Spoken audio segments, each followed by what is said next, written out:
What's going on, everybody? We are back from the episode of Not Cool in High School. If you're going to see a couple episodes here, me rocking the same Warriors t-shirt. I don't wear the same t-shirt for multiple days in a row. I am recording these. I'm recording a bunch of episodes in one day to get like a little backlog. Full disclosure, I'm looking at possibly restructuring how this content's going to be made. The podcast and the YouTube stuff is essentially dying. I'm getting 30 plays per episode. Subscribers aren't really growing. The interviews no one cares about. People told me they didn't like wrestling, so bring other content and I would come, and I did, and nobody came. So I'm gonna keep it going just because I generally enjoy doing them, but I'm not gonna push as hard. I'm gonna be honest. I'm using editing software that I don't know how to really operate and work or know how to do, but I'm doing it because my other one is just unusable, and I'm not paying $60 a month and paying that on top of a bunch of other services to make content when the content's really not growing or being watched or anything. And I don't see the value in paying money for stuff to make the content possibly better when it's really not being watched anyway. That's my little soapbox. It's nothing personal, but I think I'm gonna gear more into live streaming and vlogging. That's gonna be my thing going forward. And if I do a podcast here and there, it might be, once a week or every other week. And who knows what you get. One week you might get an interview. One week you might get a movie review. Sometimes you might get 4 movie reviews. It just depends on how they're made or how I go about doing it. So it might be a Truth Behind Illusion in there. That's kind of where I'm gonna go and grow and see how it goes. But it's just, I don't know. Everyone says consistency. And I don't know anyone else who's been as consistent as me in the past, 7 years of doing this. And the clips, I'm posting clips in all these different platforms and really grinding and take a lot of time to make the clips, and they don't get any views and they don't get any shares, and the people who are even in them aren't sharing them. So it's just, I don't know, it's just a lot of wasted motion, I guess, and I can put it towards things that I don't know, that more fulfilling in life and more fun as I play with rocks real quick. But yeah, so that's just a little housekeeping for the channel. Not all of you that watch all the stuff across are gonna hear that, but I might repeat this in a few other videos just to let other people know. But this is Deadpool versus Wolverine. I'm not reading from Wikipedia. I'm not reading for IMDb because I feel like that's disingenuous. I'm gonna just talk as if I'm a moviegoer or a movie fan. I'm like I tell you, I'm restructuring everything, and I'm coming at it more authentic. I'm not trying to be like everybody else. I'm just turning the camera on and being me, and if it sticks, it sticks. If it doesn't, it doesn't. But Deadpool vs. Wolverine is a movie. I did see this. I only really watched it once. I enjoyed it, but I didn't really pay attention, if that makes sense.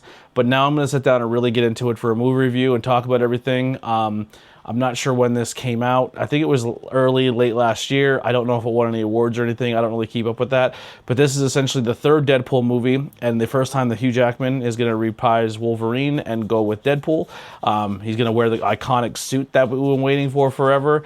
I'm really not going to go. I have the trailer queued up, but I think I'm just going to skip the trailer and just go right into the movie. I do like the superhero movies. I think they are getting a little burnt out for me. I think I'm getting superheroed out, only because I feel like it's kind of getting back to where superhero movies were before, where I feel like they don't really watch the source material and people are just taking superhero movies because they're there. And before it was good to be in a superhero movie. At first it sucked to be in a superhero movie, oh, I'm doing a superhero movie. Then it got really popular, and now it's fading again, and people aren't taking it as seriously, and I think it translates to non-comic book fans or superhero fans, that it doesn't feel authentic to the source material. And that's kind of where we're getting, in my opinion, for superhero movies, and that's why I'm kind of falling out of love with them. But yeah, so this one is essentially two titans that everybody wanted to see on the screen are going to do it. Maybe this will be the reboot of something cool with the Marvel Universe, and see how it goes.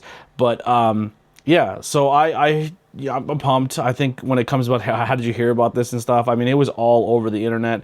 If you haven't heard about Deadpool vs. Wolverine, you might have been in a coma during that point of time, or you were just completely turned off from the outside world because it was fucking everywhere.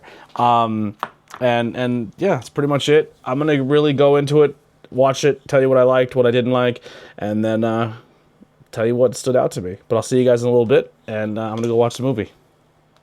And we're back. We're back. So I watched it for the second time now.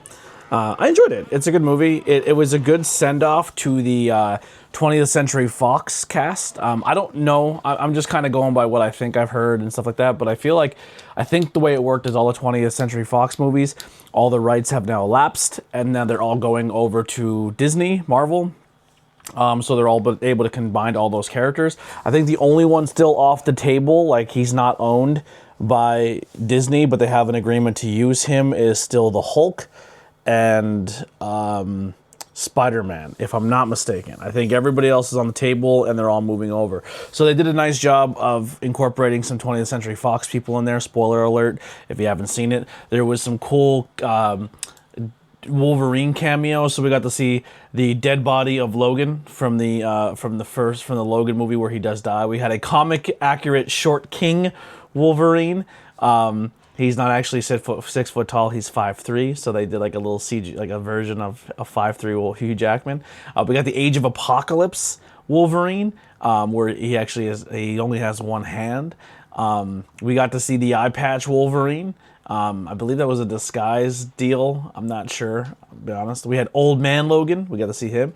We got to see Crucified Wolverine, which was he was like on a giant cross. That's from a comic book.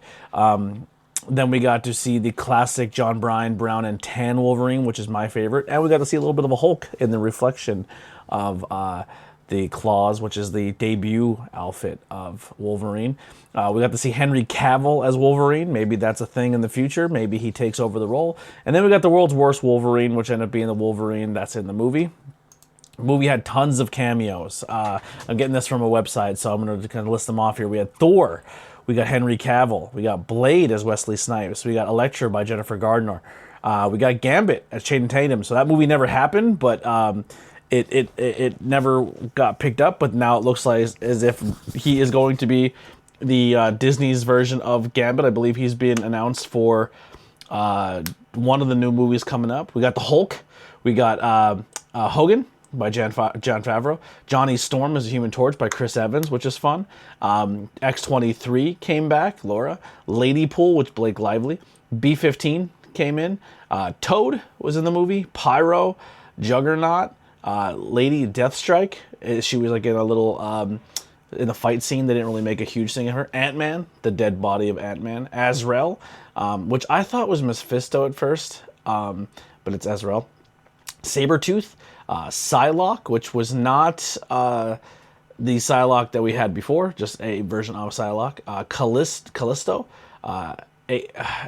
the big cloud thing, Alf, I don't know how to say his name. Stan Lee made an appearance on a billboard on the van, or on the bus. Dance Pool, which I don't know who that is. Head Pool, Kid Pool. Let's see. Kid Pool was played by his daughter. That was pretty fun. Baby Pool, which is supposed to be, I guess, one of the Ryan Reynolds' kids. Dog Pool, which steals the show. Cowboy Deadpool, which was Matthew McConaughey. Paul Millen Welshpool. Welshpool is a variant of him to support his soccer team that he owns, Wrexham FC, which is pretty cool. Canada Pool, which is his stunt double, but it was a thing. Waltai, which was Deadpool as Ronan. We got Deadpool 2099. Rob McElhenney as the TVA soldier. Did not know he was in there. That's pretty fun. Zenpool, the Russian from Punisher. The Blob. Nice Pool. Bullseye. I did not know he was there. Quill. Archlight. Harold Pool, which was team up with Tom Holland, Spider-Man for Deadpool, but he's got to sell for his younger brother. So they got Harry Holland instead of Tom Holland because he couldn't get the actual guy to play it. But that's pretty fun. I like it. The movie was a lot of fun. The comedy was good. The villain didn't grab me. I'm going to be honest. It's another Marvel movie where the villain doesn't grab me very well. A lot of funny lines, though. The music was fantastic. Great soundtrack. But it was a fun movie. I really enjoyed it. I definitely recommend people to go see it. I would definitely give the Deadpool vs. Wolverine movie a 4. I think it's a 4. I'm not protecting it here on this one. I think it was really fun. I can't wait to see where Marvel goes in the next couple movies. And if we get more Ryan Reynolds and Hugh Jackman, or if we're getting a new cast for Wolverine going into the new appearance of the X-Men, hopefully in the new movies coming up. Quick shout out to Lily, who's been doing really cool stuff with the background. I don't know if I can show it off here, but a little bit of some new dibs there. The new shelves have been put in, so background looks great. Thank you to her for working on that with the girls, making the new shelves. But that's going to be it for Not Cool in High School. Going to record another one here today. Try to get a hard movie one done because I think I'm due. But yeah, some great stuff coming down the pipe. Like I said, I don't know how consistent it's going to be because I said the views really aren't there. But, you know, just have some fun with it, and what comes. Once I get caught up financially, I'm going to start bringing some game streams back and doing that. So be on the lookout for some game streams and some wrestling watch-alongs. But until then, we'll see you guys on the next one. We're out of here.